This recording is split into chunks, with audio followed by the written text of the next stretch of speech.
인터넷에서 엄청 안 좋더라고요. 인도 이미지가 항상 뭐 더럽다라든지. 제 경험만 그럴 수도 있는데 저는 사실 주변에서 인도에 대해서 좋게 말하는 사람을 많이 못 봤어요. 거의 다 뭐 유튜브나 아니면 방송에서 접하는데 사실 그 자극적인 거를 해야지 조회수를 많이 끌어올 수 있잖아요. 한국말을 못 알아듣는다고 생각을 해서 제가 바로 앞에 있는데도 좀 이상한 말을 하더라고요. 좀 인종차별적인 말들. 그런 것들이 저는 좀 Outcast.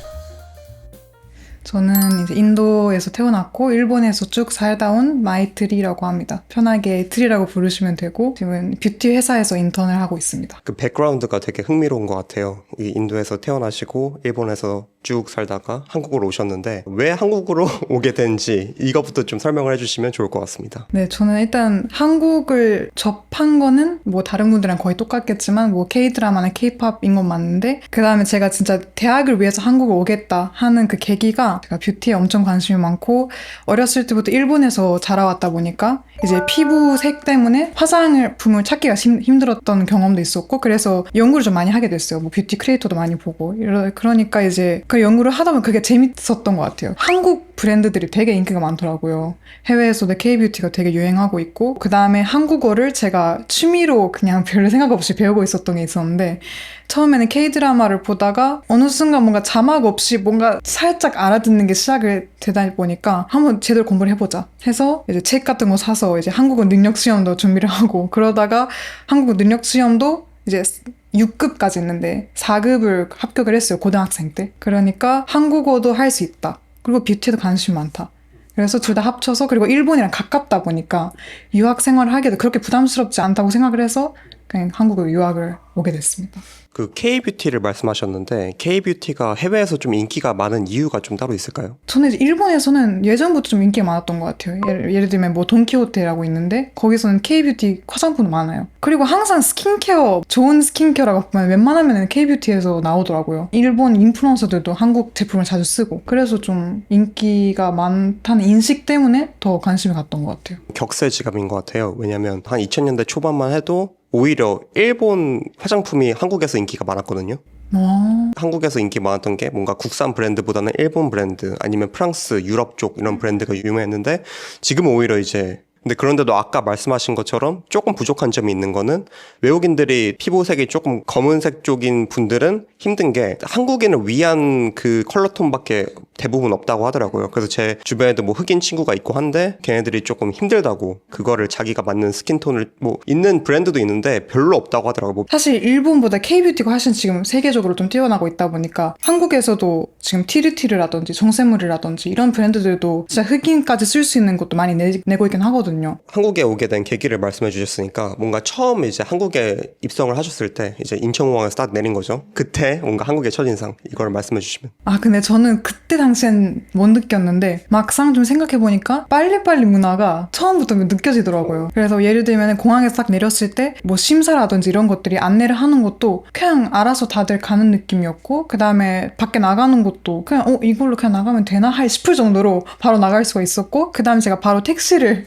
탔었는데 택시 속도가 참 이게 타고 엄청 빠르게 달리시는 거예요. 그래서 제가 천천히 가셔도 돼요 이렇게 얘기했는데 하고 바로 그냥 가시더라고요. 숙소에 들어가서 그때 테스트를 했었어야 됐어요. 보험소였나요? 거기 갔는데 그냥 모든 게 되게 빨리 예를 들면 일본이면은 뭐 주소 이름 다 한 번에 받고 그 다음에 뭐 줄 쓰고 또 뭔가 절차가 있고 그 다음에 뭔가 하는 느낌이거든요. 근데 거기 갔을 때는 바로 그냥 이름만 쓰고 전화번호만 입력하고 그냥 하고 뭐 검사도 바로 한 30분 뒤에 나오더라고요.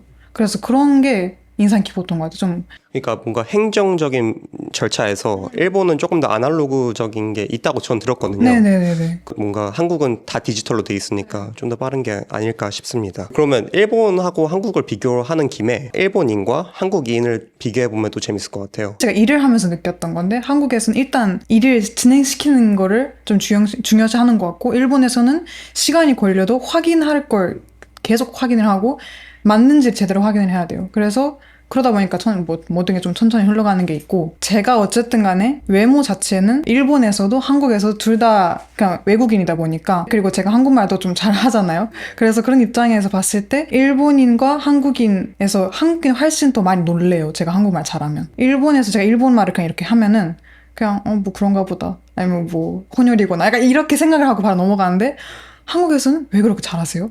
뭐 얼마나 사셨어요? 이런 게 제가 한국에 산 지 3년 반 됐는데 일본에서 18년 살면서도 한국에 훨씬 더 많아요. 그런 걸 제가 그 질문도 받고 신기해한 것도 왜 그럴까라는 생각을 해봤을 때 한국에선 사실 아직도 외국인이 많아진 지 얼마 안 되더라고요. 보니까 저도 이제 한국인 친구들한테도 물어보고 이랬는데 일본에선 사실 우리 아버님 세대부터 많더라고요. 이미 외국인이. 근데 한국에서는 K-드라마, K-팝이 유행되면서 지난 솔직히 한 10년도 안 된 시기에 갑자기 많아졌다고 들어가지고 그런 게 원인이 아닐까 싶습니다.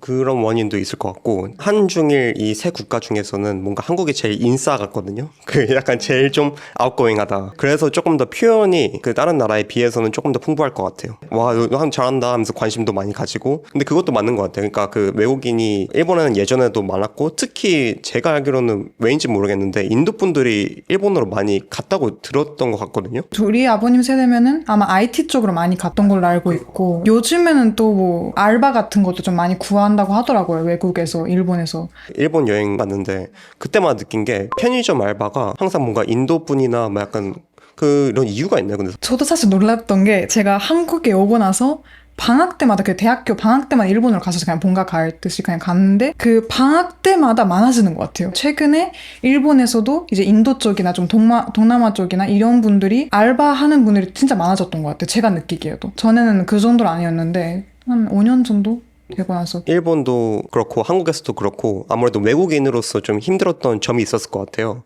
그래서 뭔가 일본에서 힘들었던 점과 한국에서 힘들었던 점 둘이 뭐 비슷할 수도 있고 다를 수도 있는데 얘기해 주시면 좋을 것 같습니다. 인간관계에 있어서 좀 어려웠던 것 같아요. 저는 지금도 사실 그렇지만 그러니까 진짜 그냥 한국인 친구들 만들기가 엄청 힘들었던 것 같아요. 저는 왜냐면은 한국말 잘한다 보니까 어렵진 않겠지 생각을 했는데 막상 접근하는 것도 어렵고 저도 외국인이니까 상대도 어색할 수가 있으니까 저한테 말 걸지도 않잖아요. 그렇다고 해서 저도 이제 내성적이다 보니까 저도 걸진 않아요, 말을. 한국말을 못 알아듣는다고 생각을 해서 좀 안 좋은 말을 하거나 그런 것들을 제가 좀 겪어봤는데 이게 저도 일본에서 좀 차이가 느끼는 게 이게 저도 사실 이유는 잘 모르겠어요. 근데 일본에서는 그나마 알아들을 수 있다는 뭔가 그 혹시 모르니까가 있는지 모르겠는데 일본에서 제 맨 앞에서 저에 대한 안 좋은 얘기를 하는 사람 없었어요, 여태까지. 근데 한국에서는 좀 뭐 엘리베이터에서 한 2번 있었는데 제가 바로 앞에 있는데도 좀 이상한 말을 하더라고요.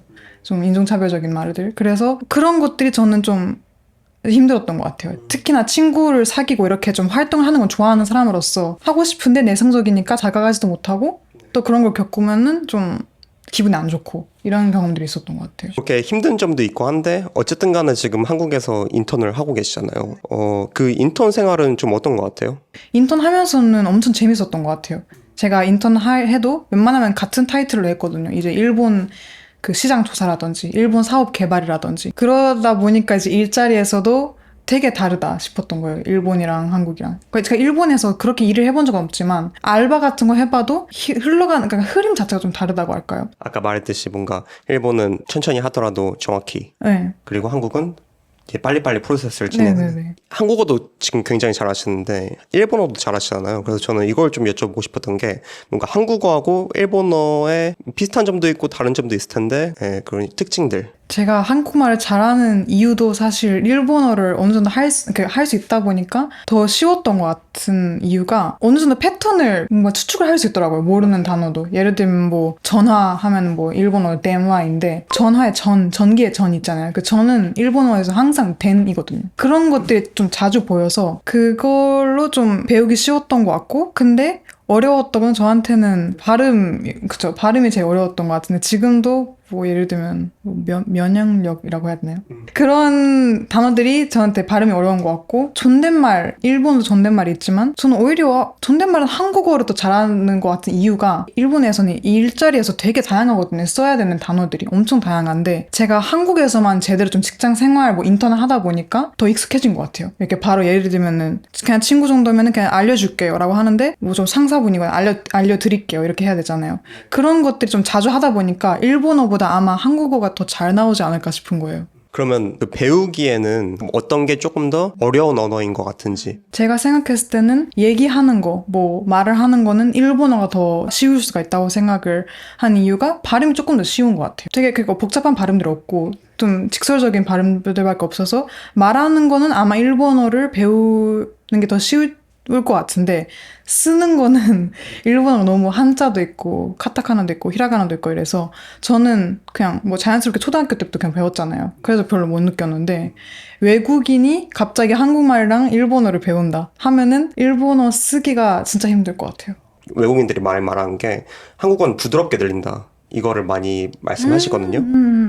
일본어도 조금 부드러운 느낌으로 들리시는 것 같아요? 아니면 어떤 것 같아요? 그건 좀 차이가 있는 것 같아요. 한국에서는 그냥 이렇게 계속 얘기하면 괜찮을 것 같은데 일본어로는 좀 이렇게 업다운 있는 것 같아요. 얘기할 때. 그래서 그건 맞는 것 같아요. 부드럽게 들리는 건 맞는 것 같고 뭐 중국어도 좀 뭐 손조였나요? 성조. 네네. 그런 것 때문에 더 그쵸 부드럽지 않게 들리는 것 같아요. 네. 뭔가 인도란 나라에 대해서도 제가 얘기를 하고 싶은 게 사실 한국인들이 잘 모르시는 분들이 많거든요. 인도란 나라를 뭔가 설명을 해주신다면? 저는 이제 일본에서 살면서 특히나 느꼈던 거는 일본이랑 인도랑 엄청 문화가 거의 정반대라고 보면 될 것 같고 이유가 인도 사람들은 되게 외향적이고 그리고 일본에서는 일단 내성적인 것도 많고 되게 개인주의인 사회다 보니까 근데 그거랑 반대로 인도는 모든 걸 같이 해야 된다. 뭐 결혼식도 진짜 사람도 겁나 많고 그래서 진짜 이게 항상 집에 사람들을 부르고 친척들이랑도 친하고 이러다 보니까 이때 인도에서는 사람 많은 게 좋다. 모든 사람들을 알고 지내야 된다. 항상 사람들을 옆에 있어야 된다. 약간 이런 게 있고 그 다음에 인도란 나라 자체의 특징을 보면은 빈부격차가 엄청 심한 나라라고 볼 수가 있고 되게 심하거든요. 엄청 잘 사는 분은 되게 잘 살고 못 사는 지역이거나 그러면 되게 발전도 안 돼 있고 좀 더럽고 이런 게 좀 많은데 제가 특히나 요즘 좀 많이 느끼는 게 인터넷에서 엄청 안 좋더라고요. 인도 이미지도 안 좋고 사람들이 말하는 거 들어도 안 좋고 항상 뭐 더럽다라든지 사람들이 뭐 주변에 뭐 눈치가 없다라든지 제 경험만 그럴 수도 있는데 저는 사실 주변에서 인도에 대해서 좋게 말하는 사람을 많이 못 봤어요. 근데 좋게 말하시는 분들 계시면은 좀 이제 음식이 좋다라든지 아니면 옷들이 이쁘다든지 이런 게 좀 있는데 특징 자체를 봤을 때는 빈부격차가 심하니까 오히려 좋은 데는 잘 노출이 안 되고 인터넷에서도 그렇고 노출이 안 되고 사람들이 그 얘기를 잘 안 하고 수도가 뉴델리잖아요. 근데 수도는 사실 그렇게 발전되지 않은 곳이고 인구가 제일 아마 심할걸요. 그래서 항상 수도로 가면은 또 안 좋은 이미지들만 나오고 제가 봤을 때는 좀 역사도 깊고 좋은 것들은 저도 많게 생각을 하는데 주변 사람들은 안 그러는구나. 인도는 솔직히 제일 안 가고 싶은 나라라는 이미지가 좀 있기 때문에 그런 거에 있어서는 앞으로 좀 좋게 나가면 좋지 않을까. 아무래도 그런 것 같아요. 인도를 저희가 직접 여행 간 분은 많지 않다 보니까 거의 다 뭐 유튜브나 아니면 방송에서 접하는데 거기에서는 사실 그 자극적인 거를 해야지 조회수를 많이 끌어올 수 있잖아요. 그래가지고 뭔가 안 좋은 점을 조명하는 게 없지 않아 있다. 그것도 있고 제 친구도 인도에 인턴으로 갔는데 느낀 게 진짜 문화가 다른 점이 항상 사람들이 계속 있다는 그 점. 기차를 타든 어디 막 무슨 시장 같은 데를 가든 계속 사람들이 뭔가 나한테 붙고 뭔가 얘기를 걸거나 아니면 이런 인터랙션이 너무 많다 보니까 거기에 스트레스를 되게 많이 받는 것 같아요. 또 이렇게 긍정적으로 바라볼 측면도 많은 게 인도가 사실 지금 전 세계에서 제일 발전이 빠르게 되고 있는 국가 중 하나거든요. 그런 점도 좀 얘기를 해주시면 좋을 것 같아요. 사실 뭐 인도도 한국이랑 비슷한 점이 있다면은 경쟁 사회이다 보니까 항상 공부를 해야 되고 이제 기본적으로 사람들이 빡세게 공부를 해요. 그렇다 보니까 평균적으로 사람들이 일을 하는 퀄리티가 높아지는 것 같아요. 그래서 기술적인 것들이나 그런 거에 있어서는 훨씬 더 일을 하는 사람이 많고 그렇기 때문에 요즘에는 해외 브랜드, 뭐 해외 회사 기업들도 인도에서 좀 투자를 많이 한다고 하더라고요. 거기서 뭐 인력도 구하거나 이렇게 하는데 그런 것 때문에 저희가 보기에는 해외에서도 그렇고 인도에서도 그렇고 빨리 발전할 수 있는 그런 기회가 된 것 같아요, 지금.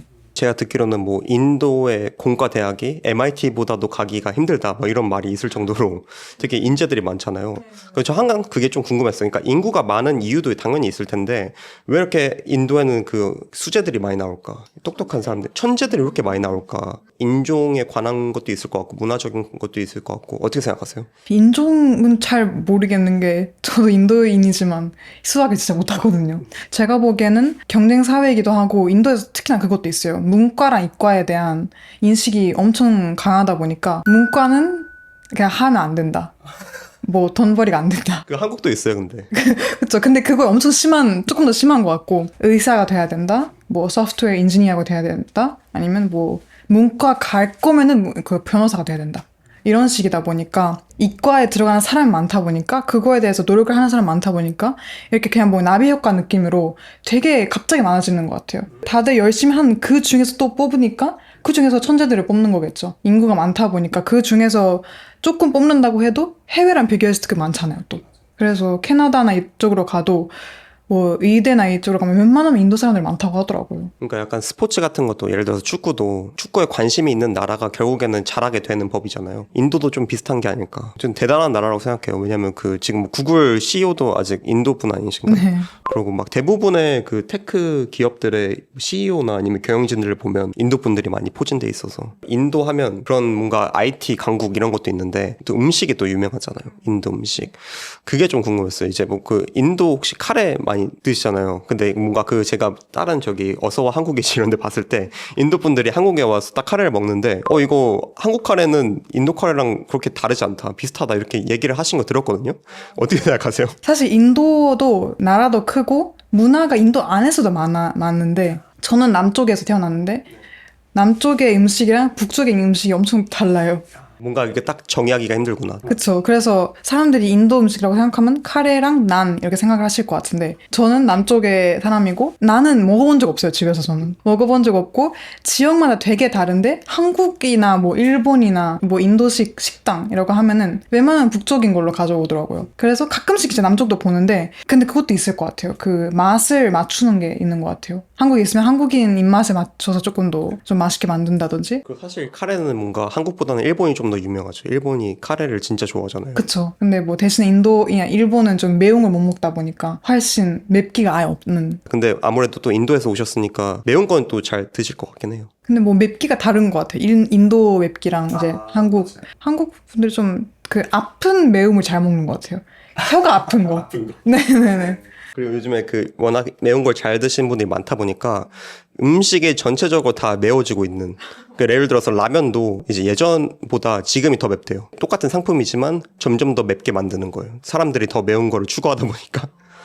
앞으로의 계획에 대해서 좀 듣고 싶은데 나중에 그러면 일본으로 좀 돌아갈 생각이 있으신지 아니면 그래도 한국에서 좀 일을 해보실 생각이 있으신지. 저는 어쨌든 뷰티를 그 꿈을 이루기 위해서 한국에 온 거잖아요. 그래서 사실 뷰티에 좀 사업을 하고 싶은 꿈이 있어요. 아마 그거를 이루기 전까지는 일본으로 안 돌아갈 것 같아요. 제대로 뭐 결혼도 하고 애도 이게 낳고 이런 걸 생각을 하면은 저는 그때는 일본으로 돌아갈 것 같지만 캐리어 쪽으로 봤을 때는 무조건 한국에서 일단 좀 만족할 때까지 있을 것 같아요. K-뷰티 하면 또 연관으로 떠오르는 생각이 이제 외모지상주의 이걸 많이 키워드로 생각을 하시거든요. 그 외모지상주의라는 거에 대해서 어떻게 생각하세요? 외모지상주의다라는 생각에 저는 사실 맞다고 생각을 하고 뭐 여성분들도 그렇고 남성분들도 그렇고 조금 더 신경 많이 쓰는 것 같아요. 외모에다가 한국은 그런 걸 잘 분석을 하는 것 같아요. 제가 최근에 그런 것도 있었는데 한국에서 어떤 미의 기준이 있잖아요. 그걸 만족시키기 위해서 되게 웬만한 걸 분석을 하더라고요. 제가 제일 놀라웠던 건 뭐 귀를 세운다는 건데 귀를 세워서 얼굴 더 작게 만든다.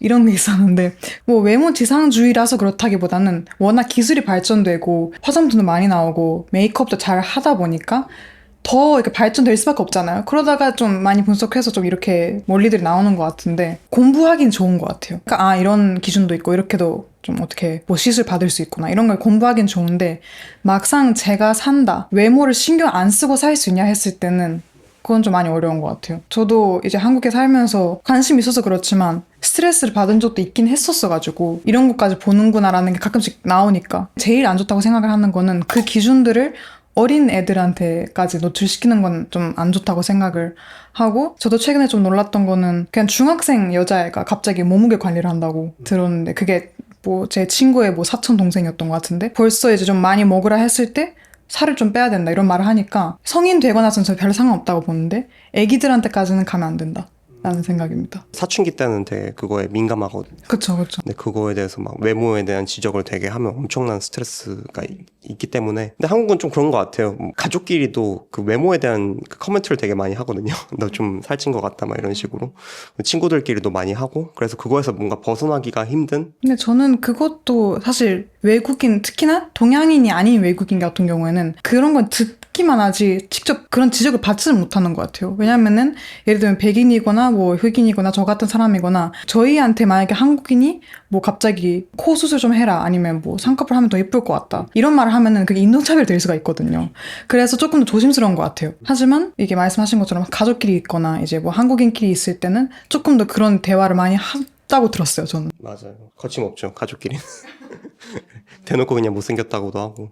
인도는 사실 피부에 대한 거 있어요. 인도가 워낙 나라도 크고 인종도 은근히 좀 다르거든요. 북쪽으로 가면 또 하얘지고, 서쪽으로 가면 살짝 또 아랍 느낌이 더 나고, 동쪽으로 가면 조금 더 그 아시안 느낌이 나고 이러는데, 저는 항상 지적을 받았던 게 우리 아빠가 조금 더 하얘거든요. 근데 할머니한테 자꾸 이제 아빠 색깔을 못 받았다, 이거 피부색을 못 받았다, 저는 엄마한테 가깝다. 그래서 외모를 좀 지적한다는 거는 아시아의 문화이지 않을까. 맞아요. 저도 그렇게 생각해요. 네, 그쵸. 왜냐면 해외에서 뭔가 밈을 봐도 아시아 부모 특징 막 이러면서 막 You got fat 막 이러면서 You got too dark 이러면서. 예, 그런 것 같아요. 맞아요. 그럼 마지막으로 나에게 한국이란 나라는 어떤 의미고 어떤 나라인지. 저한테는 일단 한국이라는 것은 제가 제일 잘하는 거를 보여줄 수 있는 나라라고 생각을 합니다. 저는 일단 언어가 제 자신 있기 때문에 언어를 통해서 진짜 다양한 경험을 할 수 있었던 것 같아요. 여기 와서. 외국인 친구들도 사귀고 일본인 친구들도 만나고 한국인 친구들도 만나면서 저는 이미 좀 문화적으로 좀 넓다고 생각을 했었거든요. 일본에서 국제과를 다녔다 보니까. 하지만 한국에 오고 직접 사람들이랑 만나다 보니까 진짜 공부를 많이 할 수 있었던 것 같고 제가 스스로가 많이 성장할 수 있었던 나라라고 생각하고 앞으로도 더 많을 것 같아요. 그렇게 또 생각해 주신다니 좀 또 한국인으로서 감사드리고 다음에 또 기회가 있으면 얘기를 나눠보면 재밌을 것 같습니다. 네, 감사합니다.